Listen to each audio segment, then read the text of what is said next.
दोस्तों स्टडी 91 के online platform में आप सभी का बहुत बहुत स्वागत है। दोस्तों आज आप सभी के समक्ष एक शानदार से चैप्टर को लेकर हाजिर हूँ। समीक्षा अधिकारी परीक्षा है तो दोस्तों हम लोग ये चैप्टर लेकर पढ़ रहे हैं जिसका नाम है अनेक शब्दों के लिए एक शब्द या फिर वाक्यांशों के लिए एक शब्द।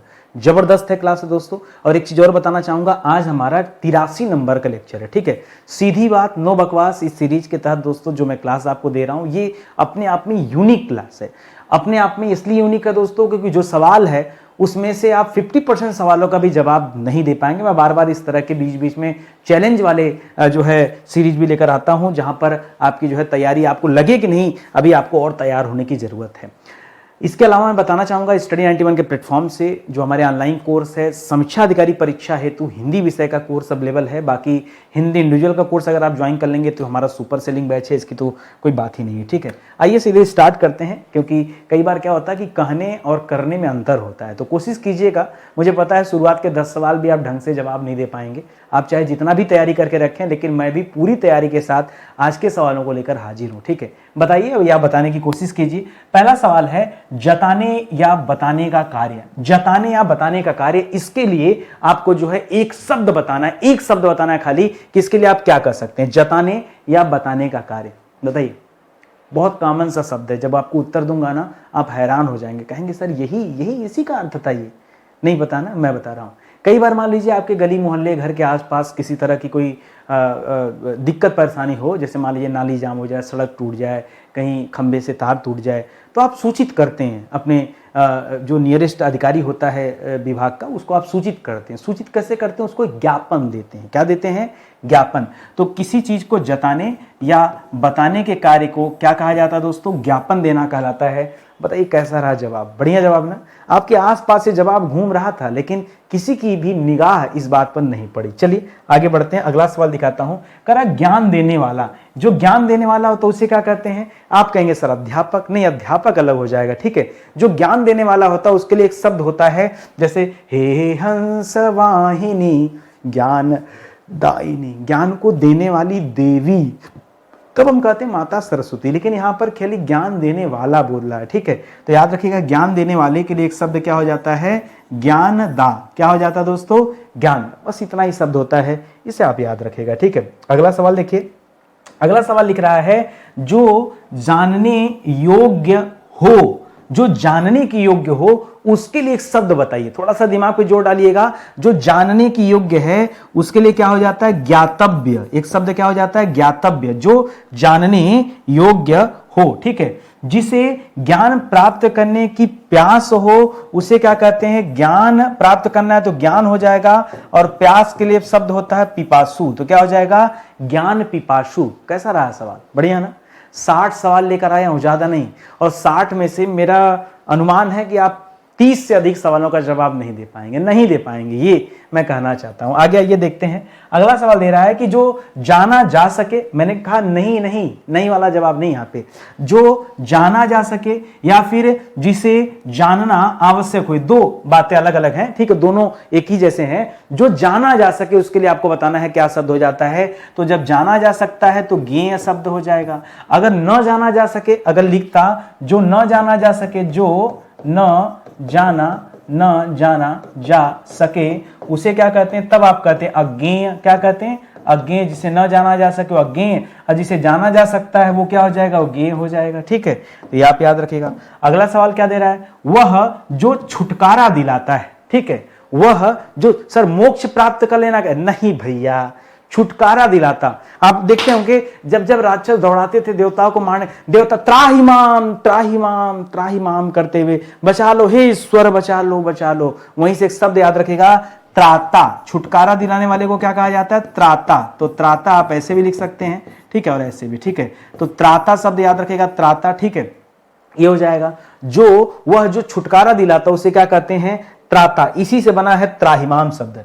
करा धरती और आकाश के बीच का स्थान, ये क्या कहलाता है? सर अंतरिक्ष कहलाता है। अरे मेरे भाई कहां दिमाग चला गया? अंतरिक्ष किसे कहते हैं? पृथ्वी को छोड़ करके समस्त जो है आसमान आपको नभ दिखता है उसे अंतरिक्ष कहते हैं। यहां तो बीच के आस्थान को पूछ रहा है कि धरती और आकाश के बीच का जो स्थान है उस स्थान को क्या कहते हैं, आपसे ये पूछ रहा है। उसे त्रिशंकु कहते हैं। क्या कहते हैं? त्रिशंकु, ठीक है। इसे क्या कहते हैं, धरती और आकाश के बीच के स्थान को क्या कहते हैं, त्रिशंकु नाम दिया जाता है। कितना सवाल अब तक सही किए, कुछ कुछ लग रहा है, अपने ऊपर लग रहा होगा सर मतलब क्या ही बताएं, बड़ी शर्मिंदगी महसूस हो रही है, ठीक है, कोई बात नहीं। आगे देखिए, करा भौहों के बीच का, ये भौहें हैं, इसके बीच का जो ऊपरी भाग ये वाला, इसे क्या कहते हैं, इसे कहते हैं भ्रिकुटी। क्या कहते हैं दोस्तों, इसे क्या कहते हैं, इसे कहते हैं भ्रिकुटी। क्या कहते हैं, भ्रिकुटी कहते हैं, भ्रिकुटी क्या कहते हैं दोस्तों, जो बाहों के बीच का स्थान होता है उसे भ्रिकुटी या फिर त्रिकुटी भी बोल सकते हैं, भ्रिकुटी या फिर त्रिकुटी ये कहा जाता है। तो इसे आप याद रखेंगे। कुछ तो मजा आ रहा होगा ना, कुछ नया सवाल मिलता है तो मजा आना तो जाहिर सी बात है। करा भूख से आकुल, जो व्यक्ति भूख, जैसे प्यास से आकुल होता तो पिपासा हम कह देते हैं, भाई उसको बहुत प्यास रखा है, ठीक है। और भूख से आकुल होता है क्षुधातुर कह दें, छू धातुर, ठीक है, क्षुधातुर, क्षुधा शब्द होता है ना, तो क्षुधातुर कह दें, क्या आप कह सकते हैं, आप क्षुधातुर भी बोल सकते हैं। और एक शब्द और आता है भूख से व्याकुल, ये बोलिए क्षुधातुर। क्षुधा को क्या कहते हैं दोस्तों, भूख कहा जाता है, तो यही हो जाएगा। एक सवाल और मेरे दिमाग में आ रहा है बट मैं जवाब देने के कंडीशन में नहीं हूं, ठीक है, क्योंकि वो दिमाग में बन नहीं रहा है कौन सा सवाल है, ठीक है। कर वह जो क्षमा करने योग्य हो, तो आप कहते हैं जब क्षमा करने योग्य है तो उसका अपराध कैसा है, क्षम्य अपराध है। क्षम्य मतलब जो क्षमा करने योग्य है, या फिर उसे हम क्या कह सकते हैं, क्षमितव्य भी बोल सकते हैं। क्या बोल सकते हैं, क्षम्य या क्षमितव्य, ये जो क्षमा करने योग्य है उसकी बात कर रहे हैं, ठीक है। आगे बढ़िए, अगले सवाल पर आइए। अगला सवाल दे रहा है कि किसी ग्रंथ में अन्य व्यक्ति द्वारा जोड़ा गया भाग, ठीक है, कोई ऐसा ग्रंथ है उसमें किसी दूसरे व्यक्ति के द्वारा कोई भाग जोड़ दिया जाता है, तो उस जोड़े गए भाग को क्या कहते हैं, उसे कहते हैं छेपक। क्या कहते हैं दोस्तों, उसे कहते हैं छेपक। क्या कहते हैं, छेपक। अपने आप में डिफिकल्ट और शानदार सवाल है, छेपक कहते हैं, ठीक है।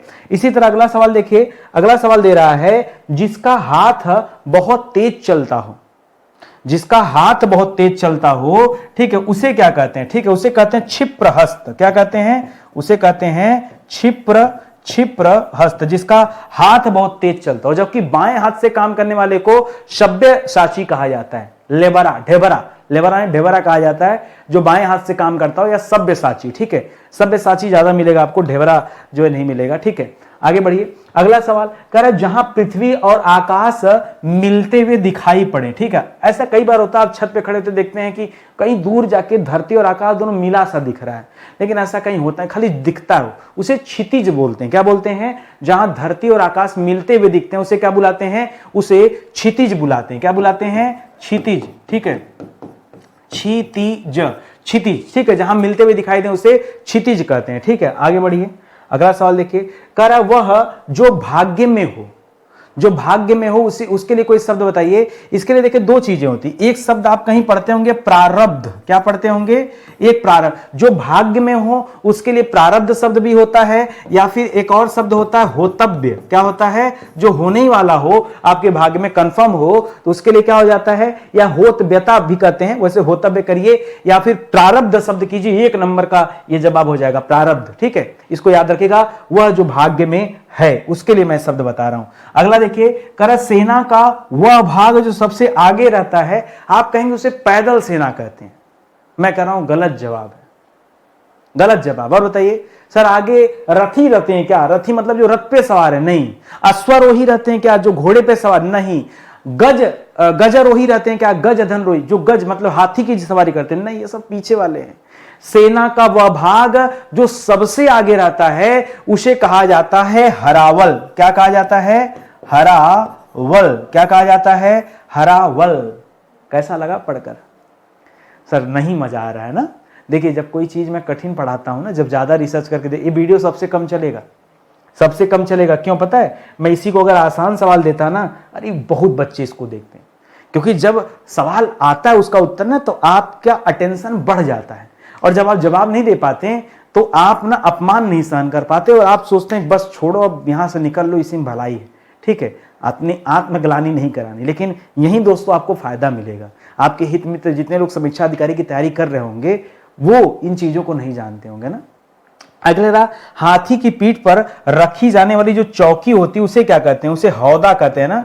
हाथी की चौकी पर, हाथी की पीठ पर क्या रखा जाता है? हौदा रखा जाता है, जो उसके जिस पे बैठते हैं, पिलवान के पीछे जो होता है भाई, जिस पे राजा जब बैठते हैं उसकी बात कर रहे हैं, ठीक है। तो इसको आप याद रखेगा, तो ये भी अच्छा सवाल हो जाएगा। चलिए और आगे बढ़िए, अगले सवाल पर आइए। करा प्राणों पर संकट लाने वाला, जो प्राणों पर संकट लाता है उसे क्या कहते हैं? प्राणों पर मतलब जो शत्रुओं पर संकट लाता, शत्रुघ्न यहां पर हो जाएगा, या फिर आप एक और शब्द लिख लीजिए, सांघातिक। सांघातिक शत्रुघ्न मतलब कब कर लीजिएगा? जब शत्रुओं पर जो संकट लाए, ठीक है। शत्रुघ्न का मतलब क्या हो गया? शत्रुघ्न, ठीक है। शत्रुघ्न जो शब्द हो गया, इसका मतलब है शत्रुओं पर संकट लाने वाला, ठीक है। जब यहां शत्रु होता तब, लेकिन यहां पर प्राण की बात हो रही, तो उसके लिए सांघातिक शब्द कर लीजिए, ये ज्यादा अच्छा आंसर है। कर अपनी ही इच्छानुसार पति का वर्ण करने वाली स्त्री, वर्ण करने वाली स्त्री, उसे क्या कहा जाता है दोस्तों? जो अपनी इच्छानुसार, आप देखते होंगे पहले स्वयंवर होता था, स्वयंवर में स्त्रियां अपनी इच्छानुसार अपने पति का वर्ण करती थी, तो यहां क्या स्वयंवर कर दे? स्वयंवर नहीं, इसके लिए एक शब्द होता है स्वयंवरा। वर को चुनने को स्वयंवरा कहते हैं, उस रीति को, उस प्रथा को स्वयंवर कहा जाता है। तो स्वयंवर और स्वयंवरा में अंतर है, इसको थोड़ा सा आप ध्यान दीजिएगा, यहां मिस्टेक मत कीजिएगा। कारण न बहुत ज्यादा ठंडा न बहुत ज्यादा गर्म, तो इसे क्या कहा जाता है? इसे कहा जाता है समशीतोष्ण। क्या कहा जाता है? समशीतोष्ण, मतलब सम माने समान, शीत माने ठंडा, उष्ण माने गर्म, तो समशीतोष्ण शब्द हो जाता है, ये आप याद रखेंगे। अगले सवाल पर आइए। अगला सवाल दे रहा है दोस्तों कि किसी व्यक्ति द्वारा हलफ, हलफ यानी हलफ किसे कहा जाता है? हलफ का अर्थ होता है शपथ, ठीक है। हलफ के साथ लिखा हुआ न्यायालय में प्रस्तुत पत्र, उसे क्या कहा जाता है? इसी को हलफनामा कहा जाता है। क्या कहा जाता है? इसी को हलफनामा कहा जाता है। जो किसी व्यक्ति द्वारा हलफ के साथ दोस्तों न्यायालय में प्रस्तुत किया गया पत्र होता है, इसी को हलफनामा, हलफनामा कहिए चाहे शपथ पत्र कहिए, एक ही बात है, कुछ अलग नहीं है, ठीक है। हलफनामा या शपथ पत्र, ठीक है, ये इसका जवाब होता है, तो इसे आप याद रखेंगे। अगले सवाल पर आइए। अगला सवाल दे रहा है अपने ही वश में रहने वाला, ठीक है। जो अच्छा, अगर ये सवाल देता दोस्तों स्त्री के वश में रहने वाला, ठीक है, स्त्री के वश में रहने वाला, जो स्त्री के वश में रहता है उसे क्या कहते हैं? उसे कहते हैं स्त्रैण। क्या कहते हैं? स्त्रैण कहते हैं। क्या कहते हैं? स्त्रैण, ऐसे दिखाएगा स्त्रैण, ठीक है। लेकिन जो अपने ही वश में रहता है, ठीक है, उसे क्या कहते हैं? उसे स्ववश्य कहते हैं। क्या कहते हैं? स्ववश्य कहते हैं। जो अपने वश में है, स्ववश्य, ठीक है, तो इसको आप याद रखिएगा। अगला सवाल दे रहा है अपने भरोसे रहने वाला, जो अपने भरोसे, उसे क्या कहते हैं? अब आप कहेंगे सर, इसे कहेंगे स्वावलंबी। क्या कहेंगे? स्वावलंबी। जो अपने ऊपर निर्भर है, यानी आत्मनिर्भर या फिर स्वावलंबी, ये सब हो जाएगा। आत्मनिर्भर मतलब क्या हो जाएगा? जो स्वयं पर निर्भर है, उसके लिए शब्द क्या हो जाएगा? आत्मनिर्भर शब्द हो जाएगा, ये आप याद रखेंगे, ठीक है। अगले सवाल पर आइए।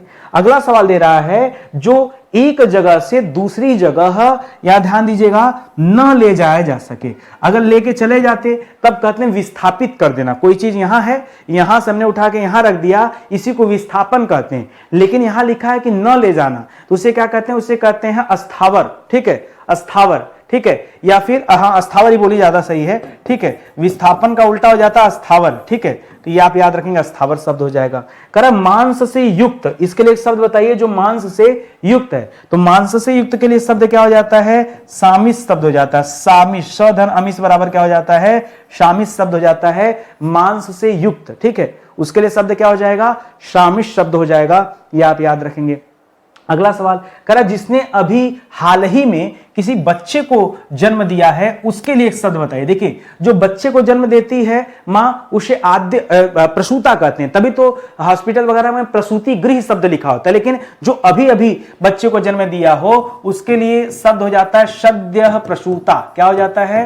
सद्यः प्रसूता, ठीक है। जिसने अभी अभी, या आद्य प्रसूता, जिसने अभी अभी जो है बच्चे को जन्म दिया हो, ठीक है, इसको याद रखेंगे। अगला सवाल दे रहा है अलग अलग अवयवों को एक में जोड़ना। केमिस्ट्री का सवाल है, अलग अलग एलिमेंट्स हैं उनको आपस में जोड़ना, तो जोड़ देंगे तो उसी को कहते हैं संश्लेषण। क्या कहते हैं? अगर अलग कर देते हैं अवयव को तो विश्लेषण हो जाता। तो अभी जोड़ने की बात कर रहा है, इसलिए जोड़ने के लिए क्या कहेंगे आप सभी बोलिएगा संश्लेषण शब्द हो जाएगा। क्या हो जाएगा? संश्लेषण शब्द। भागिए मत, मैं बार बार समझा रहा हूं। अगर आप भाग रहे हैं तो आप अपने आप को धोखा दे रहे हैं। मैं चाहता तो आसान करता। आप सोचिए इसका कलेक्शन करने में नितिन सर को कितना समय लगा होगा, कितना समय लगा होगा ना। उसके बावजूद भी मैं आपको इस तरह का खाना जो है मस्त मस्त जो है बेहतरीन सवाल दे रहा हूं। तो आप चीजें समझिए, भागिए मत इससे, ठीक है। कठिन जरूर है लेकिन मजेदार भी है। करा जहां खाना मुफ्त में मिलता है उसे क्या कहते हैं, उसे लंगर कहते हैं। क्या कहते हैं, लंगर। या फिर एक शब्द और है सदावर्त। क्या शब्द है दोस्तों, सदावर्त। जहां मुफ्त में भोजन मिलता है उसके लिए शब्द क्या हो जाता है, सदावर्त हो जाता है। कहीं कहीं पे सदाव्रत लिखा होता है, सदाव्रत ऐसे लिखा होता है, तो दोनों ध्यान दीजिएगा, सदावर्त या सदाव्रत, ठीक है।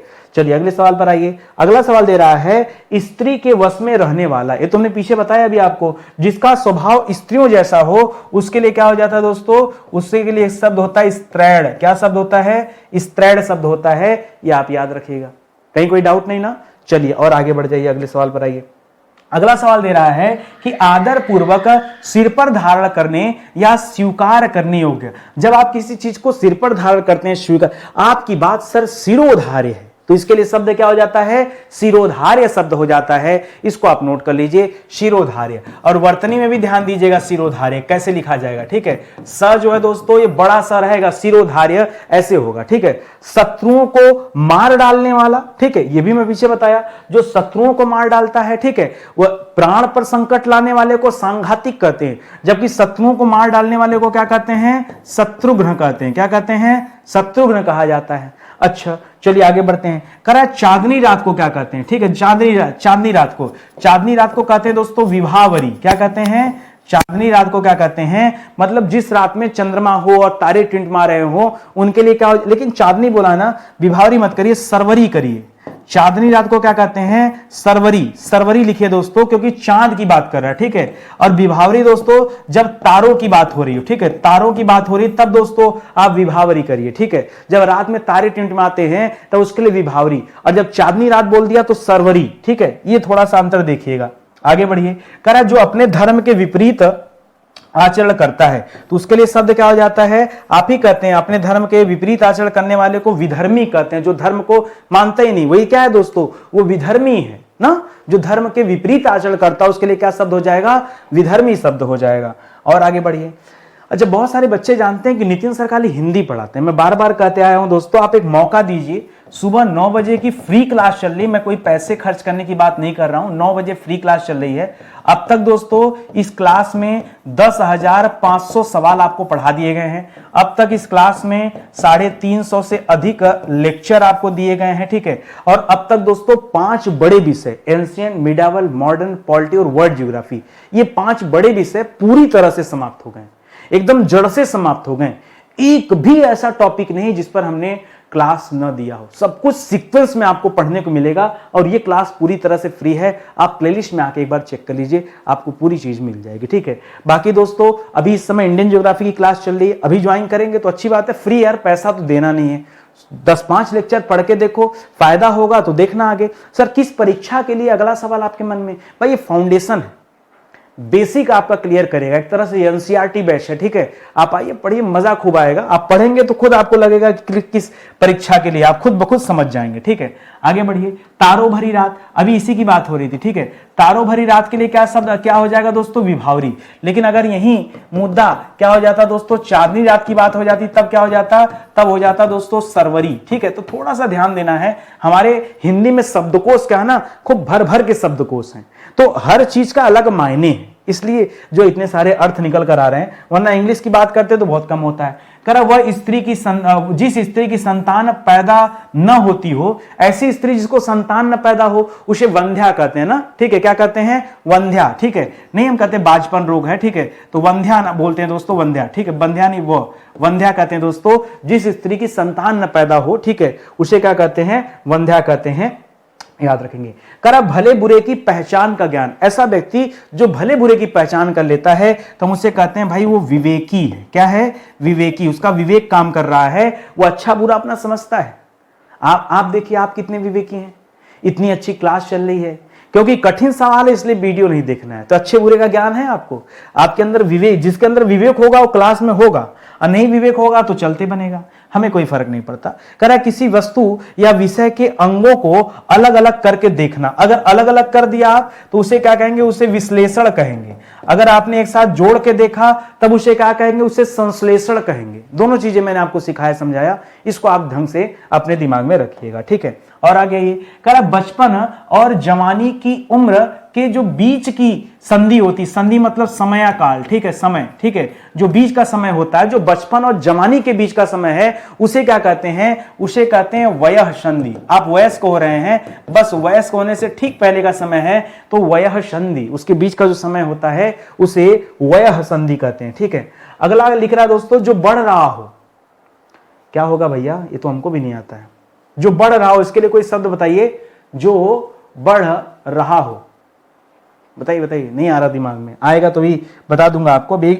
एक मतलब एक अक्षर भी दिमाग में नहीं चढ़ रहा है, क्या हो सकता है, जो बढ़ रहा हो, वर्धकी कर दे, बढ़ रहा हो, बढ़ाई को कहते हैं। लेकिन चलिए आगे देखते हैं। कह रहा है जो इंद्रियों का दमन न कर सके, बहुत अच्छा सवाल दे दिया। आप हमेशा पढ़ते हैं इंद्रियों से परे, इंद्रियातीत, जो इंद्र को जीत लिया हो, देवता वाले इंद्र, इंद्रजीत, मेघनाथ को कहा जाता है। लेकिन दोस्तों यहां अलग दे दिया, कह रहा इंद्रियों का जो दमन न कर सके उसके लिए क्या शब्द हो जाता है, उसके लिए शब्द हो जाता है विषयासक्त। क्या हो जाता है, विषयासक्त हो जाएगा, जो इंद्रियों का दमन न कर सके, ठीक है, इसको याद रखिएगा। आगे बढ़िए अगले सवाल पर। अगला सवाल दे रहा, जिस कन्या का विवाह कर देने का वचन दे दिया गया हो उसे क्या कहा जाता है। अब देखिए दो शब्द है, एक वाग्दत्ता शब्द होता है, एक वाग्दान शब्द होता है। अब बात आती है कि वचन देने की बात हो रहा है तो यहां पर क्या हो जाता है, वाग्दत्ता शब्द हो जाता है, ठीक है।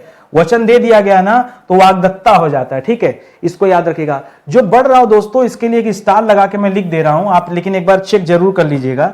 इसके लिए एक शब्द वर्धमान लिखिए, तो वर्धमान एक बार चेक करिएगा, बहुत क्लियर नहीं हूं मैं इस शब्द को लेकर के, ठीक है। वर्धमान, जो बढ़ रहा हो, लगातार बढ़ रहा हो, उसके लिए, ठीक है, स्टार लगा रहा हूं, ठीक है। ये आपको स्वयं से क्या करना है, चेक करना है। गलत रहेगा तो ब्लेम नहीं करना है, ठीक है, सही रहेगा तो वाहवाही करना है, लेकिन गलत रहेगा कर दीजिएगा, ब्लेम कर दीजिएगा, कोई बात नहीं। अब नहीं दिमाग में आ रहा तो कंप्यूटर नहीं हूं मैं, चाहूं तो छोड़ के चला जाऊं, या तो मैं गेस कर दे रहा हूं। गेस इसलिए कर रहा हूं कि हो सकता हो जवाब हो, मेरे दिमाग वर्धकी नहीं होगा, क्योंकि वर्धकी बढ़ई को कहा जाता है, बढ़ई, कारपेंटर इंग्लिश में, ठीक है, उसके लिए होता है, ठीक है। जैसे सोनार को स्वर्णकार कहा जाता है, लोहार को लोहकार कहा जाता है, उसी तरह से, ठीक है। चलिए आगे अगला सवाल दे रहा दोस्तों, लालसा रखने वाला। अब इसके लिए एक शब्द बना सकते हैं, लाला। अब कहें कि चीज को देखने के लिए व्यक्ति लालायित है, तो लालायित मतलब लालसा रखने वाला, क्या हो जाएगा, लालायित शब्द हो जाएगा, ये शब्द हो जाएगा।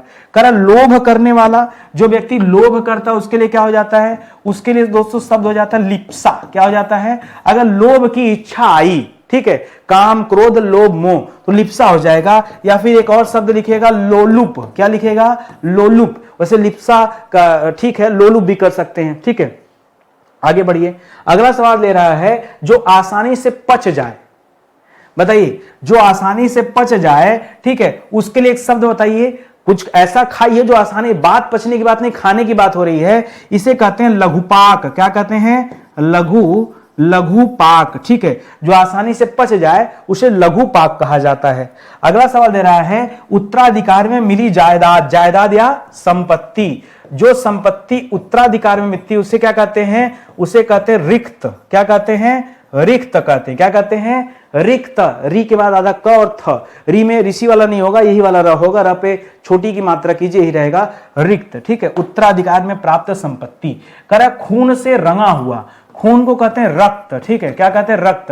और रक्त तो कर दिया, अब रक्त पिपासु कर दे तो रक्त का, खून का प्यासा, उसके लिए रक्त पिपासु हो जाता है। इसके लिए शब्द हो जाता है रक्त रंजित। क्या हो जाता है, रक्त रंजित, खून से सना हुआ या रंगा हुआ, इसे बोल सकते हैं खून से सना हुआ। इसके लिए क्या शब्द आता है, रक्त रंजित शब्द आ जाता है, याद रखिएगा। कर हमेशा घूमते रहने वाला, तो जो घूमते रहता है उसे क्या कहते हैं, उसे घुमंतु भी कहते हैं, या फिर उसे कहते हैं घुमक्कड़ भी कहते हैं। घूमते रहने वाले को क्या शब्द कहा जाता है, घुमक्कड़। चाहे घुमंतु का लीजिए, चाहे घुमक्कड़ का लीजिए, या फिर एक और शब्द लिख लीजिए यायावर, बढ़िया शब्द है यायावर, ये भी आप कह सकते हैं, जो सदा घूमते रहता है, ठीक है। आगे बढ़िए, अगले सवाल पर आइए। करा यज्ञ करने और कराने वाला जो व्यक्ति होता है, दोनों को मिला करके उसे क्या कहते हैं? उसे कहते हैं याज्ञिक।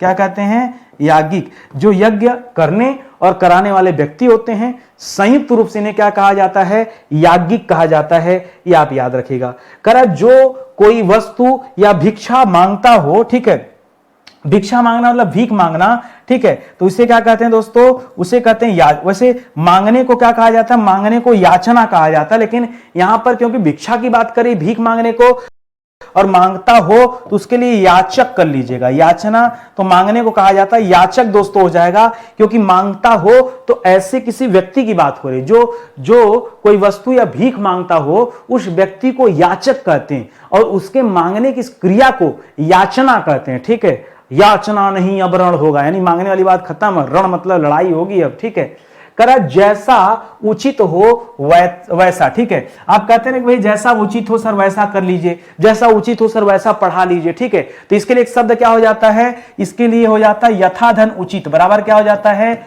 यथोचित। सर जैसा यथोचित लगे आपको, जैसा उचित हो वैसा। ठीक है, तो यथोचित शब्द हो जाता है। अगला है युद्ध करने की प्रबल इच्छा, उसे क्या कहते हैं? इसके लिए शब्द होता है युत्सा। क्या होता है? युत्सा। ठीक है, प्रबल इच्छा को क्या कहते हैं? युत्सा।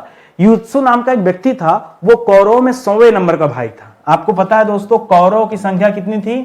कौरव की संख्या थी 100, लेकिन 100 युद्ध में नहीं लड़े थे।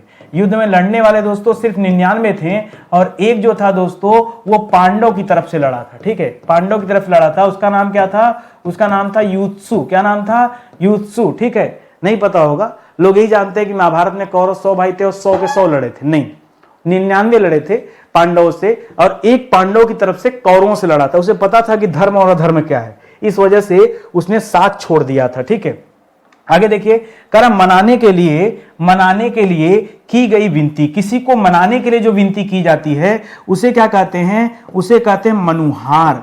आपके यहाँ शादी उदी के कार्ड छपता होगा तो लिखता होगा बाल मनुहार, छोटे छोटे घर के बच्चों का नाम लिख दिया जाता है बाल मनु। लेकिन मनुहार का मतलब क्या होता है, आपने कभी जानने का प्रयास नहीं किया। प्रयास करते हैं तो शायद आपको ये जवाब मिलता है। ठीक है, बढ़िया जवाब है, इसको याद रखेंगे। अगले सवाल पर आइए। करा दिल खोलकर या खुले हाथ से खर्च करने वाला, दान करने वाला, इसे क्या कहते हैं? इसे मुक्त हस्त कहते हैं। क्या कहते हैं? अच्छा, हस्त मुक्त कहें या मुक्त हस्त कहें? देखिए दो शब्द है, या तो हस्त मुक्त कहेंगे या तो मुक्त हस्त कहेंगे। ठीक है, एक ही होगा दोनों में से सही, दोनों नहीं है। ठीक है, अब देखिए कह रहा है कि खोलकर दान करने वाला तो मुक्त पहले रहेगा, हस्त बाद में रहेगा। हस्त मुक्त कर देंगे तो वो ठाकुर बन जाएगा, वो गब्बर वाला सोले का ठाकुर हो जाएगा। हाथ ही नहीं है, हाथ से ही मुक्त हो गया, तो हाथ से नहीं मुक्त होना, मुट्ठी खोलकर दान देना है ना, तो उसके लिए मुक्त हस्त होगा। समझिए बात को। ठीक है, यहां ये इसका मतलब हो जाता है दोनों, मतलब अपंग आपने बना दिया उसे, भैया आपने उसे क्या बना दिया? अपंग बना दिया, आपने दिव्यांग बना दिया ना, उसका दोनों हाथ ही चला गया, क्योंकि हस्त मुक्त कर दिया, हाथी मुक्त कर दिया उसका। ठीक है, तो ये चीज आपको ध्यान में यहां रखना है। ठीक है, आगे बोलिए। करा जो कम बोलता है उसके लिए शब्द आता है मूक। लेकिन मूक दोस्तों स्पेशली कहा जाता है जो न बोलता हो। ठीक है, जो न बोलता हो उसे क्या कहते हैं? उसे मूक कहते हैं। यहां न बोलने की बात नहीं हो रही है, यहां कम बोलने की बात हो रही है। तो अगर कम लिखा है तो लिखेगा मित। कम का मतलब क्या हो जाता है? मित, और बोलने का मतलब हो जाता है भाषी, तो मित भाषी हो जाता है। ठीक है, कम बोलने वाले को क्या कहा जाता है? मित भाषी। ठीक है, मित भाषी कहा जाता है, इसे आप याद रखेगा। अगला सवाल है, जो पुष्प पूर्ण रूप से विकसित अभी न हुआ हो उसे क्या कहते हैं? जैसे पुष्प जब कली रहता है, कली के बाद की अवस्था है, बस अभी वो विकसित होने ही वाला है, तो याद रखेगा उसे मुकुल कहते हैं। क्या कहते हैं? मुकुल। ठीक है, कली दोस्तों एकदम स्टार्टिंग से बचपन बच्चों का होता है, उसे कली होता है। ठीक है, तो पुष्प की स्टार्टिंग अवस्था कली है, बाद में मुकुल है, फिर फूल बनता है। ठीक है, तो आप याद रखेंगे। अगला सवाल देखिए। अगला सवाल दे रहा है थोड़ा और नपा तुला भोजन करने वाला। जो थोड़ा नपा तुला भोजन करता है उसे क्या कहते हैं? उसे मिताहारी कहते हैं। क्या कहते हैं? मिताहारी। मित धन आहारी, आहार माने भोजन और आहारी मतलब भोजन ग्रहण करने वाला। मित मतलब नपा तुला या कम। नपा तुला या कम का मतलब क्या? थोड़ा का मतलब क्या है? कम भोजन करने वाला ना, तो इसी के लिए क्या शब्द होता है? इसी के लिए मिताहारी शब्द होता है। तो मिताहारी जो शब्द बना है दोस्तों, ये मित धन आहारी शब्द से बना है। किससे बना है?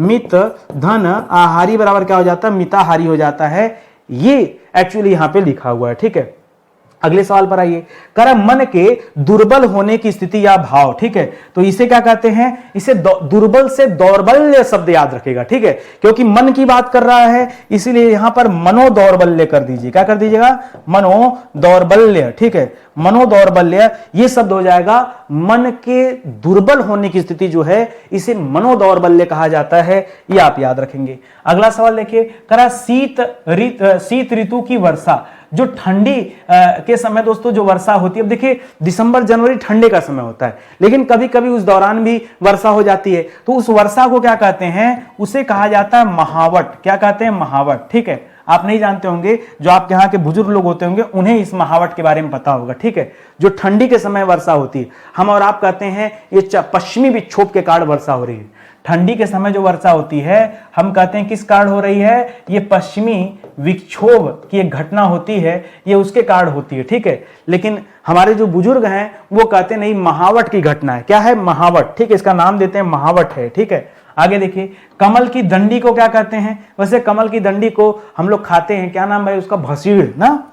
कमल की दंडी को गांव में क्या कहा जाता है, उसको भसीड़ कहा जाता है, ठीक है। हड्डी जैसा होता है सफेद का, चने की दाल में खाया जाता है, बड़ा टेस्टी लगता है, ठीक है। लेकिन यहां आप ये मत बोलिएगा कमल की वो नीचे वाली डंडी की बात नहीं कर रहा, ये जिस कमल की डंडी की बात कर रहा है उसके डंठल की बात कर रहा है, ठीक है। ये डंठ ठ ठ ट ठ ये डंठल की बात कर रहा है, और इसे कहते हैं मृणाल। क्या कहते हैं, कमल की डंठल को क्या कहते हैं, मृणाल कहते हैं। तो याद रखिएगा, ये कमल के बगल में जो पत्ते नहीं होते उस पत्ते की डंठल होती है, इसको आप याद रखेंगे, उसे भसीड़ कहते हैं, ठीक है। तो ये पत्ते से संबंधित है, उसके डंठल से संबंधित है, ठीक है, इसको याद रखिएगा। और यहीं पर दोस्तों एक शब्द आप सुनते होंगे, कवलगट्टा। कौन कौन खाया कवलगट्टा, बताइए कमेंट करके जरा। कई लोग सोचते होंगे नितिन सर का विदेशी थोड़े भाई, अरे हम भी आप ही के देश से हैं, ठीक है। हम लिपरी गोबरी गोहरी ये सब जानते हैं, ठीक है। ऐसा नहीं कि हम कहीं बाहर से हैं, ठीक है। तो बस क्या है कि पढ़ते पढ़ाते चीजें यहाँ तक आ गई हैं, और ऐसा मत समझिए कि हम आपसे कहीं अलग हैं और इन सारी चीजों के बारे में नहीं जानते। जितना आप जानते हैं उससे कहीं ज्यादा पुरानी चीजें हमें पता है, ठीक है। चलिए आगे बढ़ते हैं। कह रहा जो कम खर्च करने वाला हो उसके लिए बताइए, यहाँ खर्च की बात कर रहा है, ठीक है। तो जो कम के लिए हमने पहले बताया, या तो मित शब्द लगाइए या तो अप शब्द लगाइए। तो यहां पर दोस्तों या तो आप इसे कह सकते हैं मित व्ययी, ठीक है, मित व्ययी, या आप बोल सकते हैं अपव्ययी, दोनों बोल सकते हैं, ठीक है। मित व्ययी या फिर अपव्ययी, ठीक है। और मित व्ययी को फिलहाल यहां पे ले लिया जाता है कंजूस से, इसका तात्पर्य ले लिया जाता है, तो इसको भी याद रखेंगे, कंजूस कभी कभी बोल दिया जाता है। अगला सवाल देखिए, अगला सवाल दे रहा है जो शराब का आदी हो। आप यही कहेंगे जो शराब का आदी होता है उसे हम शराबी कहते हैं ना, जो शराब का आदी हो उसे हम शराब। मान लीजिए परीक्षा में शराबी ऑप्शन न दे तो इस न देगा तो याद रखेगा यहां पर नया ऑप्शन देगा मद्यप। क्या देगा, मद्यप। और शराब पीने का जो प्याला होता है उसे क्या कहते हैं, ठीक है। शराब का जो प्याला होता है दोस्तों, इस प्याले को क्या कहते हैं दोस्तों, इसे कहते हैं चषक। क्या कहते हैं, चषक कहते हैं, खटकोट सा है यहाँ पे, ठीक है। शराब पीने का जो प्याला होता है इसे क्या कहते हैं, चषक कहते हैं, ठीक है। तो इसको भी आप याद रखेंगे। आगे बढ़िए, ठीक है। अरे समाप्त हो गया क्या, इतना मजेदार तो ट्यूनिंग चल रहा था, हो गया क्या इतना सवाल, पता हो भी सकता है, ठीक है। अच्छा याद रखेंगे, स्टडी 91 के प्लेटफॉर्म से जुड़ी जो क्लासेस चल रही मजेदार है। किताबें भी दोस्तों आप चाहें तो ऑर्डर कर सकते हैं, हमारी सबसे बेहतरीन किताब अपनी हिंदी की किताब है। बाकी अलग अलग परीक्षाओं के लिए भी किताब अवेलेबल है। कहीं कोई डाउट है, कोई समस्या, तो आप हमारे इस हेल्पलाइन नंबर पे कॉल कर सकते हैं, ठीक है। बाकी दोस्तों नोट्स भी हमारे यहाँ अवेलेबल है, आप चाहे तो बहुत सारे विषय पहले से पढ़ा दिए गए तो उनके नोट्स हैं, आप चाहें तो इसे भी जो है परचेज कर सकते हैं, ठीक है। और इस क्लास का अगर आपको PDF चाहिए तो पूरी तरह से निःशुल्क है। आप हमारी वेबसाइट पर या एप्लीकेशन पर विजिट कीजिए, वहाँ आकर दोस्तों PDF वाले सेक्शन में जाके PDF डाउनलोड कर सकते हैं। कहीं कोई डाउट है, दिक्कत है तो नीचे डिस्क्रिप्शन में नंबर दिया गया, उस नंबर पे आप कॉल कर सकते हैं, व्हाट्सएप पे मैसेज दे सकते हैं, ठीक है। एक निवेदन आप सभी से है, यदि आपको लग रहा है कि नितिन सर अच्छा पढ़ाते हैं, बढ़िया पढ़ाते हैं, मेहनत से काम कर रहे हैं, तो प्लीज़ आप वीडियो को लाइक कीजिए और चैनल को आगे बढ़ाइए। बस यही निवेदन है, ज़्यादा कुछ नहीं चाहिए आपसे। बहुत बहुत धन्यवाद आप सभी का। जय हिंद, जय Bharat. Thank you so much.